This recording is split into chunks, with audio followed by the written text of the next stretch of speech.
అబ్బో ఇక్కడ కేజీ చీరలు కొంటే అర కేజీ చీరలు ఫ్రీ అంట. మంగళ్య షాపింగ్ మాల్ కేజీల్లో సేల్, టన్నుల్లో ఆనందం. Welcome to mega 9 box office. Megastar మేనల్లుడు విరూపాక్ష బ్రో చిత్రాలతో బ్లాక్ బస్టర్ సాధించిన తర్వాత స్పీడ్ పెంచి వరుసగా సినిమాలు చేస్తాడనుకుంటే స్పీడ్ తగ్గించాడు. ఆచితూచి సినిమాలు చేస్తున్నాడు. ప్రస్తుతం సంబరాల ఏటిగట్టు అనే సినిమా చేస్తున్నాడు. ఈ మూవీని నూతన దర్శకుడు రోహిత్ తెరకెక్కిస్తున్నాడు. సెప్టెంబర్ 25న ఈ చిత్రాన్ని రిలీజ్ చేయనున్నట్టుగా ప్రకటించారు. కానీ ఇప్పుడు డేట్ కి రావడం లేదు. ఇదిలా ఉంటే తేజ్ మెగా ప్లాన్ రెడీ చేశాడని టాక్ వినిపిస్తోంది. ఇంతకీ సంబరాల ఏటిగట్టు వచ్చేది ఎప్పుడు? తేజ్ మెగా ప్లాన్ ఏంటి?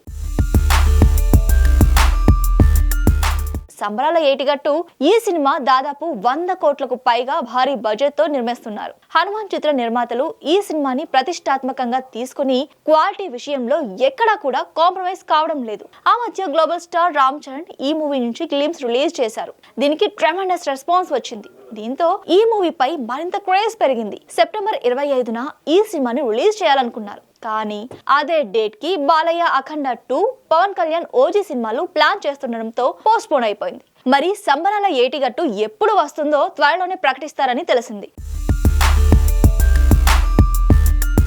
ఇక తేజ్ మెగా ప్లాన్ విషయానికి వస్తే పాన్ ఇండియా సినిమాలు చేయాలని ఫిక్స్ అయ్యాడట. ఆ మధ్య కెరీర్ లో గ్యాప్ బాగా వచ్చింది. అందుకనే ఇక నుంచి గ్యాప్ లేకుండా సినిమాలు చేసేలా 2 సినిమాలు ఒకేసారి చేయాలని ఫిక్స్ అయ్యాడట. ఈ 2 సినిమాలు కూడా పాన్ ఇండియా సినిమాలే అని సమాచారం. ఇందులో ఒక సినిమాని అక్టోబర్ లో స్టార్ట్ చేయడానికి ప్లాన్ చేస్తున్నాడట. దీనికి సంబంధించి ప్రీ ప్రొడక్షన్ వర్క్ జరుగుతుంది. అయితే ఈ సినిమా దర్శకుడు ఎవరు అనేది ఇంకా తెలియాల్సి ఉంది. త్వరలోనే అఫీషియల్ గా అనౌన్స్ చేయనున్నారు.